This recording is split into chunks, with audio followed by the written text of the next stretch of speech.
Hi friends, welcome back. ఈరోజు ఏంటంటే రోజుకో కొత్త మలుపు తిరుగుతున్న కోల్కతా ట్రైనీ డాక్టర్ కేసు విషయం గురించి మాట్లాడుకుందాం. రోజు సంచలన విషయాలన్నమాట.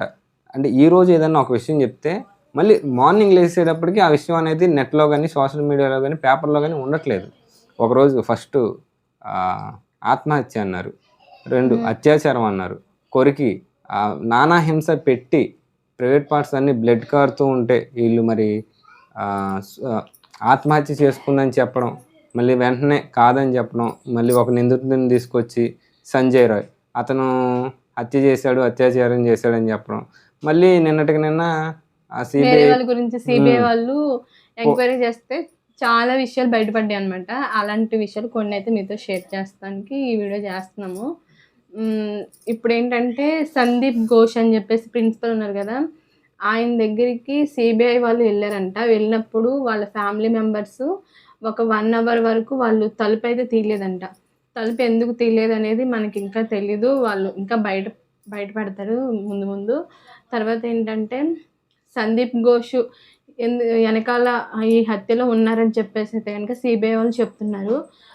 సంజయ్ రాయ్ అన్న వ్యక్తి ఈ కేసులో నేను నిందితుడిని అయితే కాదు, నిజమైన నిందితుడిని కాదు, వేరే వాళ్ళు ఉన్నారు అని చెప్తున్నారు. కాబట్టి ఈ హత్యలో ఎంతమంది ఉన్నారు అనేది మనకి ఇంకా తెలీదు.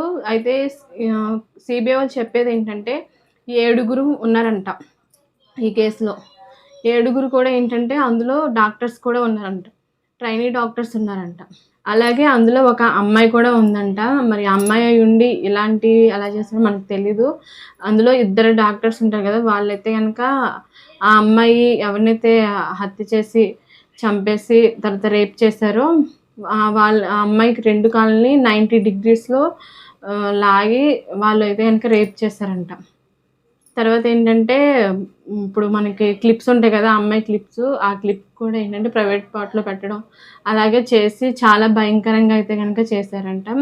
మరి నిజమైన ఇప్పటికైతే కనీసం 1 month అయితే అవుతుంది ఇది జరిగి. ఈ 1 monthలో కరెక్ట్ అయిన నిర్దోషులు, అదే చంపిన వాళ్ళు ఎవరు అనేది అయితే అసలు బయటపడలేదు. కరెక్ట్ ఇన్ఫర్మేషన్ కూడా రావట్లేదు. అంటే రోజుకు కొత్త మరి కథ అల్లుతున్నారో ఏం జరుగుతున్నాయో తెలియదు. అంటే అసలు దీని బ్యాక్గ్రౌండ్ అంటే ఫ్రంట్ గ్రౌండ్లోంచి మనం అందరూ చెప్పేది వినడమే తప్ప అసలు అక్కడ ఏం జరిగిందని అర్థం కావట్లే. ఫస్ట్ నుంచి సీక్వెన్స్ చూస్తే కనుక అమ్మాయి డబల్ డ్యూటీలో అయ్యి చేసి సెమినార్కి వెళ్ళి రెస్ట్ తీసుకోవడానికి వెళ్ళింది అన్నారు. సరే అక్కడ పడుకుందని చెప్పారు. తర్వాత మార్నింగ్ ఎవరో ఒక డాక్టర్ చూసి పలానా అమ్మాయి అదే సెమినార్ హాల్లో ఒక ఆవిడ ఎవరో చనిపోయింది డాక్టర్ అని చెప్పేసి అనౌన్స్ చేశారన్నారు. నెక్స్ట్ వచ్చేసి అక్కడ డాక్టర్లు వాళ్ళ పేరెంట్స్కి ఫోన్ చేసి సూసైడ్ అన్నారు. తేడా చూస్తేనేమో బాడీ మొత్తం బ్లడ్తో అన్ని పార్ట్స్, నోటి దగ్గర కానీ మనం ఆ ఫొటోస్ చూసినప్పుడు కూడా నోటి దగ్గర క్లియర్గా తెలుస్తున్నాయి గాయాలు, కొట్టడం, మొహం ఉబ్బిపోవడం, ప్రైవేట్ పార్ట్స్ కూడా బ్లడ్ గాయాలు ఉండడం. సో అలా ఉన్నా సరే ఆత్మహత్య అని ఎలా చెప్పారనేది కూడా అర్థం కాని విషయం. వెంటనే అక్కడ సీసీ కెమెరాలు చూడడం కానీ, ఆ బ్లూటూత్ కనిపెట్టడం, ఆ బ్లూటూత్ ఎవరిదైనా ఎంక్వైరీ చేస్తే అక్కడ హాస్పిటల్లో చిన్న పనులు చేసుకుంటూ ఒక కాంట్రాక్ట్ పోస్ట్ టైపు చేసే ఒక సంజయ్ రాయ్ అని తెలియడం, అతన్ని పట్టుకోవడం, అతని కాళ్ళు ఎగరేసుకుని అవును నేనే చేశాను, నువ్వు ఊరు తీసుకుంటే తీసుకోండి, ఏం చేసుకుంటే చేసుకోండి, నేనే చేశాను అన్నాడు. ఇప్పుడు ఏం చెప్తున్నాడంటే నేను అసలు నిందితుడిని కాదు, వేరే వాళ్ళు ఉన్నారు అని చెప్తున్నాడు. ఏది నిజం అనేది తెలియట్లేదు అసలు. సో అంటే ఫస్ట్ ఇప్పుడు వేరే నిందితులు ఉన్నారని చెప్పాడు. సిబిఐ ఎంక్వైరీలో కూడా ఉన్నారనే తేలింది. సో ఇతను ఎవరో ఇన్ఫ్లుయెన్స్ చేశారు. సో నువ్వు నేరం ఒప్పేసుకో, నువ్వు దొరికిపో, మేము సేఫ్ అవుతాం, మళ్ళీ బయటకి తీసుకొస్తాం అంటే మనం ఆలోచిస్తే అట్లా అనిపిస్తుంది అనమాట. సో దీని వెనక చాలా పెద్ద హస్తాలు కూడా ఉండొచ్చు. సో ఇది గ్యాంగ్ అందరూ కలిసి చేసిన అత్యాచారంగా తెలుస్తుంది. కాబట్టి పైగా అమ్మాయిని మనం తీసుకుంటే మరీ అంత దారుణంగా ఒక్కడే చేయాలి, ప్రతిఘటించిన మాత్రాన మరీ ప్రైవేట్ పార్ట్స్ బ్లడ్ రావడం, ఒళ్ళు అంటే చాలా గగ్గురు పొడిచే విధంగా చేశాడు అనమాట. అలా ఒక్కడే చేయగలడు అనేది అందరూ కూడా ఆలోచిస్తారు. మళ్ళీ అందులోని అమ్మాయి ఖచ్చితంగా అరుస్తుంది. అరిసినప్పుడు ఎవరో ఒకరికి అయితే వినిపించాలి, అలా కూడా వినిపించలేదంటే వాళ్ళు చాలా టెక్నికల్ చేసేసి ప్లాన్ గా చేసినట్టున్నారు. అంటే చుట్టుపక్కల బయట ఎవరు లేరు.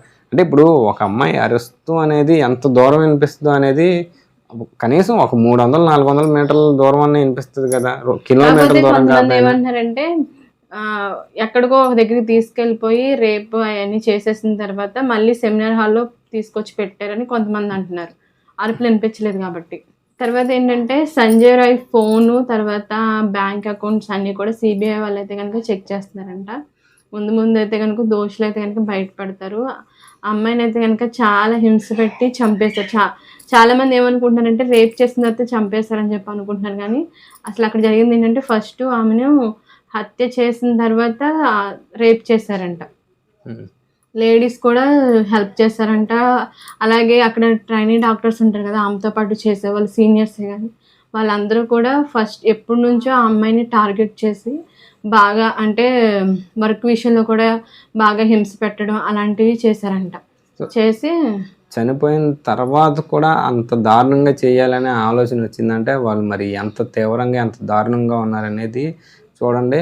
అంటే అంతేకాకుండా ఆ హాస్పిటల్కి సంబంధించి ఆర్జేకేఆర్ హాస్పిటల్కి సంబంధించి చాలా న్యూస్లు అయితే ఇంతకు ముందు కూడా వచ్చాయన్నమాట. ఇలాంటి చాలామంది చనిపోయారు. ఒక డాక్టర్ సూసైడ్ ఆత్మహత్య చేసుకుని, అలాగే ఇంకా ఒకటనే కాదు, మనం ఇంగ్లీష్ పేపర్లో వాటిలో చూసుకుంటే ఈ ఘటన బయటకు వచ్చిన తర్వాత చాలా విషయాలు బయటకు వచ్చినాయి అనమాట. అక్కడ హాస్పిటల్కి సంబంధించి కొన్ని అంటే మన అవయవాలు ఉంటాయి కదా, దానికి సంబంధించిన వ్యాపారాలు జరుగుతాయి. మాజీ అంటే ఇప్పుడు ఉన్నారు కదా సందీప్ ఘోష్, ఆయన పేషెంట్లు వస్తారు కదా, అవయవాలు ఉంటాయి కదా వాటిని కూడా అమ్మేసుకోవడం అలాంటివి కూడా చేశారంట. మరి ఆయన మంచోడు అయితే కాదంట. మరి ఈ హత్య వెనుక కూడా ఆయన ఉన్నారు అని చెప్పేసి చాలా మంది అయితే కనుక అంటున్నారు. సో మరి చూడాలి ఇంకెవరి పేర్లు బయటకు వస్తాయి, అసలు ఫైనల్గా ఎవరు చేశారనేది. అంటే ఒక ప్రాంగణంలో జరిగింది. ఇప్పుడు ఒక హాస్పిటల్ కదా, హాస్పిటల్లో లిమిటెడ్ పీపుల్ ఉంటారు. ఇప్పుడు ఊరు మొత్తం కాదు కదా, ఒక హాస్పిటల్ అంటే ఒక ఇన్ని చదరపు గజాలని ఉంటుంది కదా.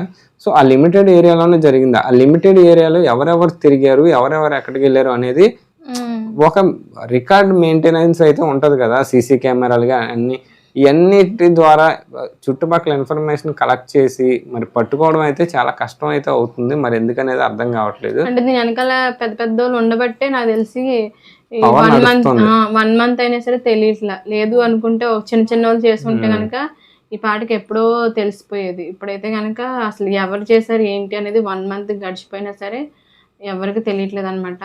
ఖచ్చితంగా న్యాయం జరగాలి. ఏదేమైనా కానీ ఈ ఇన్సిడెంట్ చూస్తుంటే అసలు అది బయటకు వచ్చిద్దా రాదా అనేది పక్కకి పెట్టేస్తే, ఒక ఆడపిల్ల ఒక మనిషి ఇప్పుడు సపోజ్ మనం ఎవరన్నా రోడ్డు మీద కొడుతుంటేనో తిడుతుంటేనే అర్రే దెబ్బ తగిలింది, లేదంటే పడిపోతేనే అమ్మో ఏదో అయింది అనుకుంటాం. అలాంటిది అంత దారుణంగా చేసి ఆ అమ్మాయిని చంపేయడం అనేది చాలా పెద్ద విషయం కదా.